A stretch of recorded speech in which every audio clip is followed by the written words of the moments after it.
I'm Rick Smith, and this is Labor History in 2.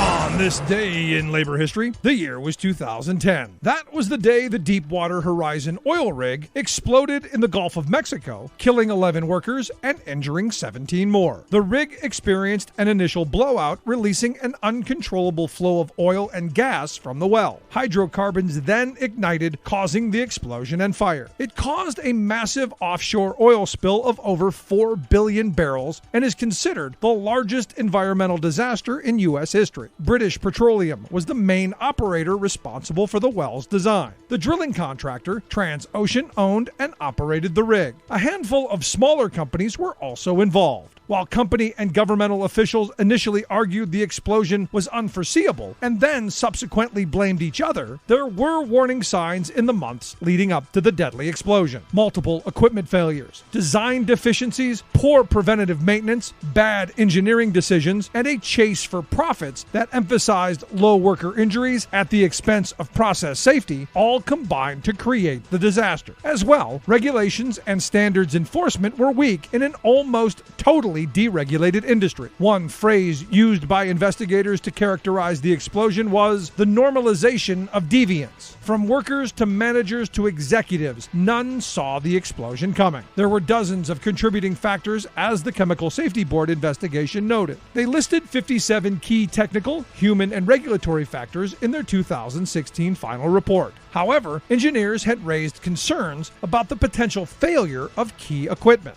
Workers were sensitive to the fact that they could be fired for raising safety concerns that delayed drilling. BP was ultimately found responsible and racked up over $70 billion in fines, cleanup, and settlement costs. Like what you hear? Check out more at laborhistoryin2.com.